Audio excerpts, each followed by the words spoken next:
Hey man, good evening, good evening, good evening again. I just want to welcome you guys back to the Conversation 9-8.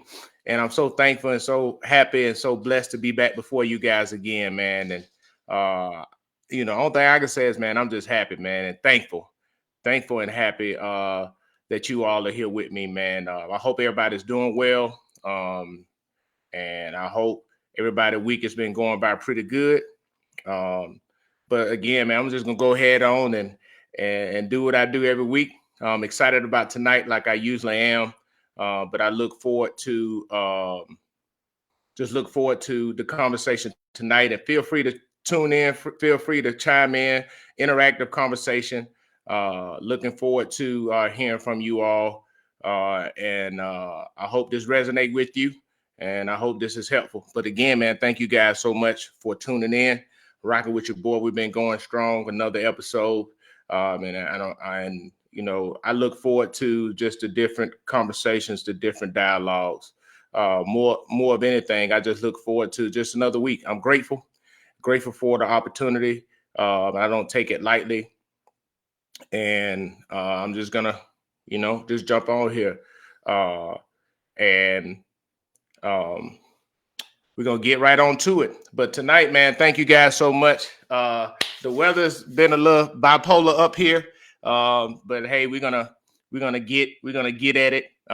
Deal with it how it is. It got up real high. The weather got up to the 60s up here. That's really like record highs up here. And then it went from like 61 down to 14 degrees in one day. So that's what we're doing. But tonight, man, I promise you, tonight episode, looking forward to it, excited about it.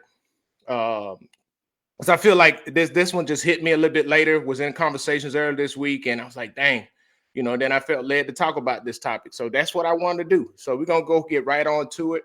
And tonight we're gonna talk about why is it so hard to address yourself when you realize that you're the problem. And why is it so hard? Why is it so hard for us to address ourselves? And that's a question that is I think all of us wrestle with, because the reality is nobody likes being wrong. And I've said that before numerous times on this platform, but that's the truth. Nobody likes being wrong.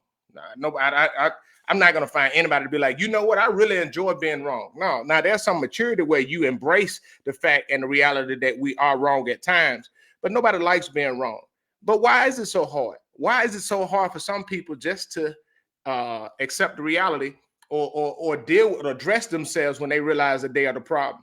Um, I mean, that's just what it is. And I don't see, I see in that a lot of the times why it's hard for some people, because pride come into play and nobody wants to be corrected. And that's what a lot of people stand on, and that's their downfall. I see that with a lot of people, with that being their downfall. But the other thing is, you ask yourself, why, um, why, what is that? I mean, if you really think about it, why is it so hard for us to address ourselves? One of the things is, and a lot of people, you can agree to disagree, but it's hard for a lot of people to even get to the space to where they will admit that they're wrong. Some people will even know that they are the problem. They would know for a fact that they are the ones that are the problem. But a lot of them are so self-centered and everything is about them that they don't even care about how they're impacting other people or how they done wrong by other people. And they refuse to address their behavior because they have convinced themselves in their mind that they are the victims. And the reality is, a lot of times, if we just peel that onion back, you're not the victim. You played a role in that situation. Have you taken accountability and ownership of the role that you played? Most of the time, we don't. Most of the time, our natural inclination is to look and find fault what somebody else did to justify our behaviors. But the reality is, people don't like being wrong, but we are wrong, and we need to be mature enough to say, hey, I'm going to take ownership of that, and so that I can move on and address my problems.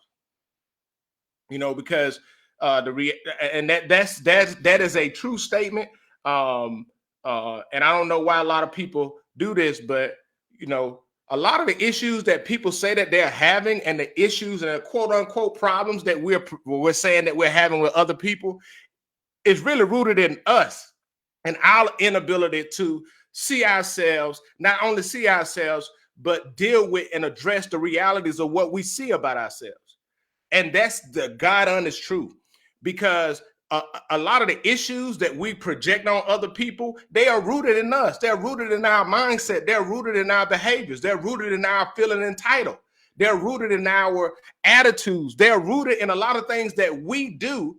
But the first thing we like to do is, oh, well, they caused this, or they did that, or they did that. No.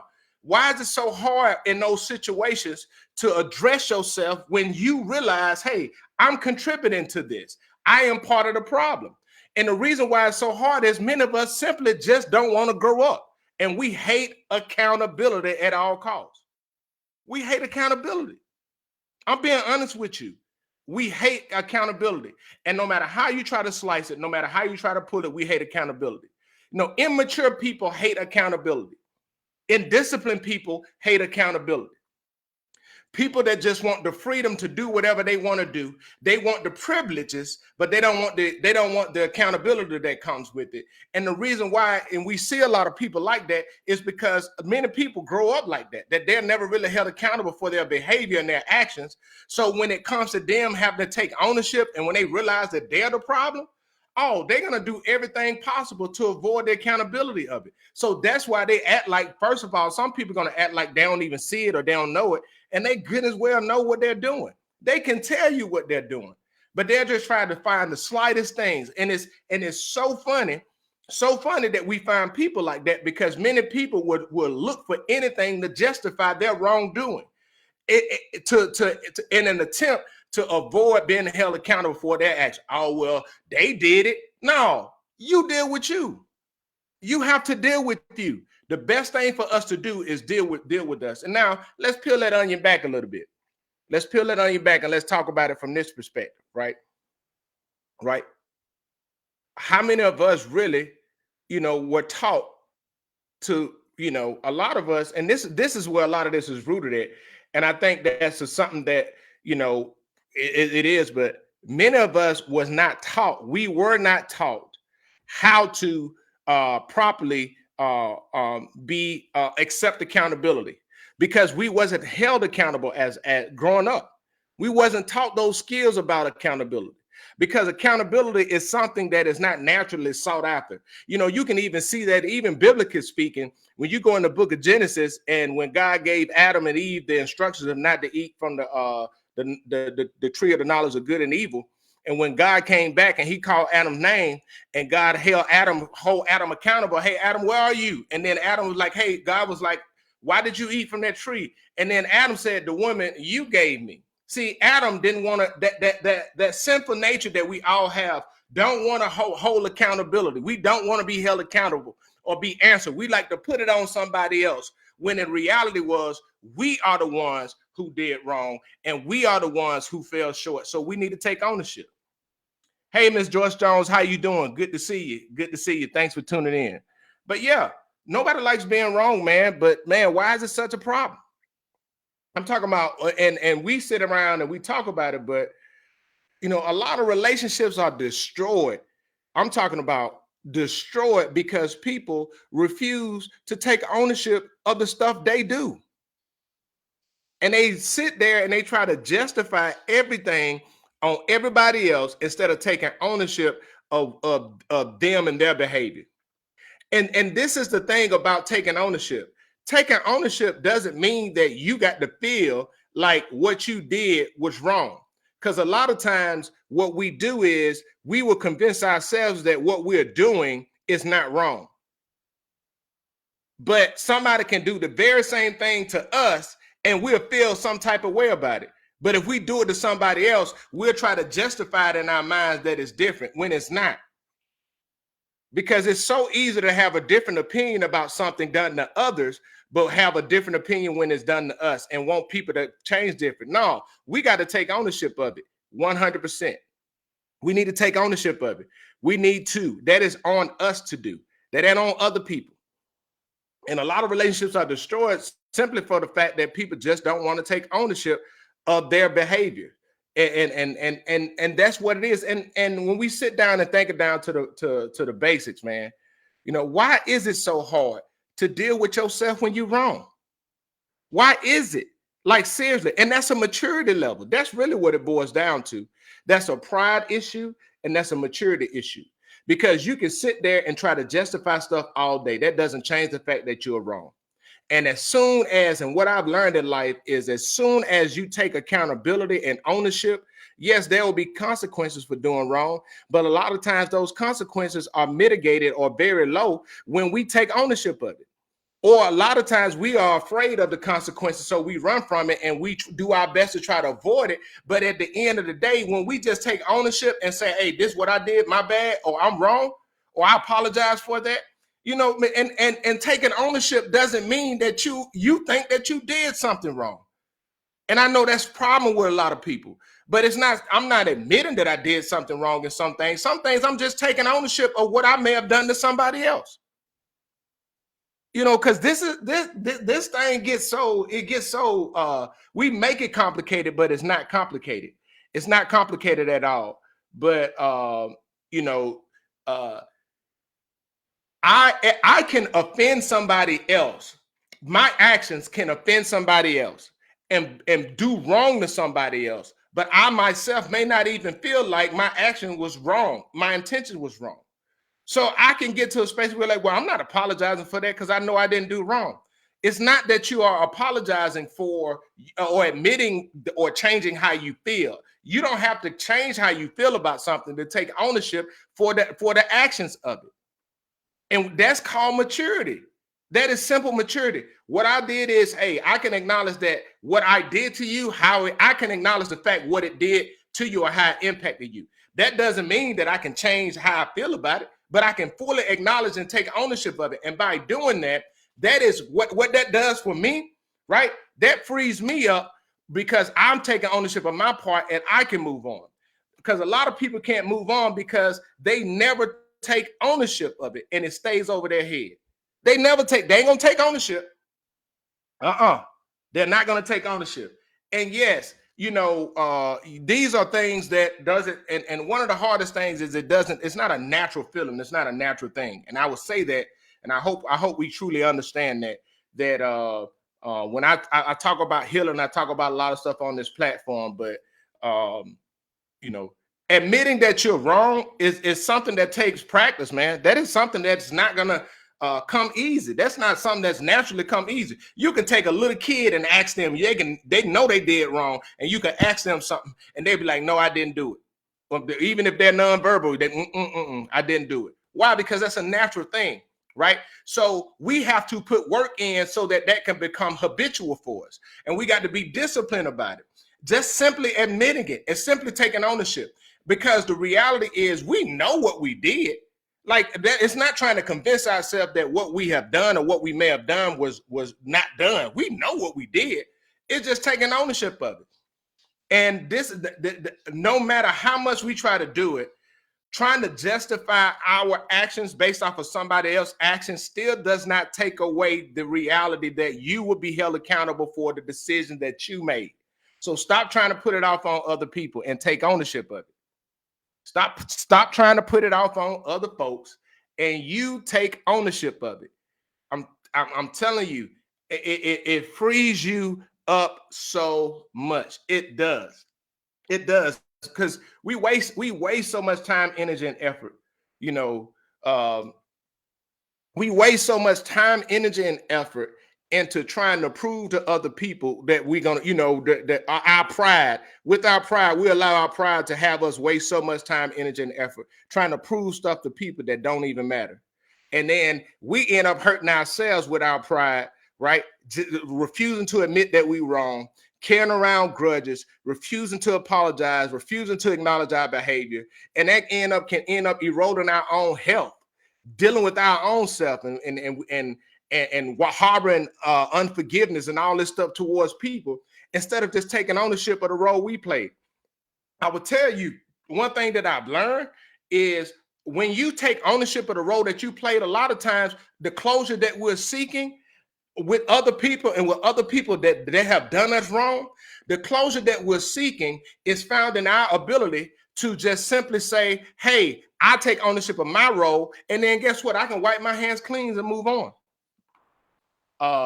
What's up, Matt? How you doing? He said, Matt said it's so hard to face the mirror and then deeply ask ourselves why. Yes, yes, that is so that is a very hard thing, right? But and I tell you, uh but it is necessary. Now it's very hard to face yourself in the mirror. It's very hard to not only we see it, but I'm talking about face it, acknowledge it, taking ownership of the realities of who we are and who we see ourselves to be, not the image of what we're trying to project or portray ourselves to be to others. But one thing about it is, once we deal with that, and we have to get to that space and get enough courage to accept who we are. Because yes, we this not the reality of who we are is not the filters that we have on social media. It's not the edited version of what we're allowed to put out on social media or put out to the world through the advent of the internet, right? The reality of who we are is that person that we see, that we got to deal with all those insecurities, all those feelings of failures, all those different emotions that we try to hide everybody else from seeing. But when we face that person, a lot of times what we realize is we're not as bad as we think. And then that's when we can fully take control and move forward. That's when we can fully take control and move forward. Thanks, Ms. Joyce Jones, again. But I'm telling you, face that the reality of who we are, when we're talking about the reality of who we are, facing the reality of who we are is not something that's going to be fun. That is not something that's going to be fun, no matter how you try to slice it. We living in a world where everybody put everything up and they try to portray it as if everything is just good to go. We got it all figured out. We got it all together. Everything, this, that, and the third. And I've tried to be as transparent as possible that I don't have it figured out. I don't. You see what I'm saying? But I've gotten to some spaces and some areas in my life where I've gotten comfortable with dealing with those areas. But other areas, I still got some work to do, right? But in this whole space that I'm talking about right now, when we get to that area where we can address the realities of who we are in the mirror, the real person, once we get there, that's when we really will start to find the breakthroughs in our lives. Because a lot of us, we run from the reality of who we are, even though our breakthrough is dependent on us facing it. Our breakthrough is dependent on us facing it. Hey, thanks. Appreciate it. Appreciate the ant, man. Love you too, man. I love you too. But I don't want people to feel like, every time, because I talk about this type of stuff, but, I want us to understand that every time we talk about dealing with things or the reality with us, or every time talking about healing, every time talking about forgiveness, all of these things, right? Or talking about us being dysfunctional in our ways, that's not to try to say that life is not good. No, life is complex. We all have things that we're working through. What I always like to do is let's discuss these things, let's face these things so these things don't have control over us. And it can be small things. It can be things, areas in our lives that we struggle with, but we're afraid to talk about it because we may not feel like we got somebody that we can be vulnerable to or we can trust with it. But we may feel like in other areas, we got other people that we can be open about it, but we all deal with those things. We all have to fight through those things. And guess what? It's okay to have them. But let's not allow those things to imprison us to the point to where we never get the courage to work on it or address it, because once we address it and work on it, that's when we can start to overcome it. That is when we can start to overcome it. And I promise you, on that other side is a good side and the necessary side so that we all can grow, so that we all can get to a better space. There are some things about just with me, with my belief, right? I'm not a person to sit there and just feel like, hey, we got to be stuck. That something is finite. Some things are, but some things are what you accept. And the reality is a lot of us deal with stuff or have been dealing with stuff for years because we are afraid to address and deal with some things in our lives. Ant said, good topic. We can't talk about we are a problem because we're scared of being open. Yes, and that vulnerability and that fear of being vulnerable, but I would, man, listen, I don't care how you slice it. I don't care however you want to look at it. But the key thing that I've learned about vulnerability, right, is that vulnerability is where you will find, once you embrace your vulnerability, that's where you will find your breakthrough. That's where your healing is usually found in. Because a lot of people talk about where you're broken at, and a lot of times God will allow us to get broken allow us to get to a low space in our lives, because that's when we stop fighting and all of our defenses are gone. And that's when we hit rock bottom. That's when we realize, hey, I don't have nothing else to go for. And I've been there before. I've been broken emotionally. I've been broken spiritually. I've been broken in areas. And in those broken moments, it eliminated me fighting and trying to control and try to change the outcomes of things, because it forced me to face me. And when I only had me, that's when I started to realize a lot of things that I was running from for year after year after year, that I was afraid of being vulnerable, afraid of being open about, they just started to, my breakthrough started happening. My breakthrough came when I allowed myself to be vulnerable. And many of us, we got to get to that space. We have to get to that space. And I don't care how we try to slice it. I don't care how we want to do it. Your breakthrough will come when you allow yourself to embrace your vulnerabilities in whatever area that it is. When you embrace your vulnerabilities, what that does is it eliminates pride in that area. And by you eliminating pride in that area, what it does is it gives you the courage to ask for help. Because a lot of our breakthroughs are rooted in other people who have the blueprint, because God gave them the grace to go through it before us. But because we remain silent and walk like we ain't got no issues, we sit and we stay stuck and we stay struggling in these areas. And our breakthrough is rooted in our ability to simply say, I need help. So once we get there, I'm telling you, man, I'm telling you, this is something that I live. This is something that I find myself having to do over and over again in different areas in my life.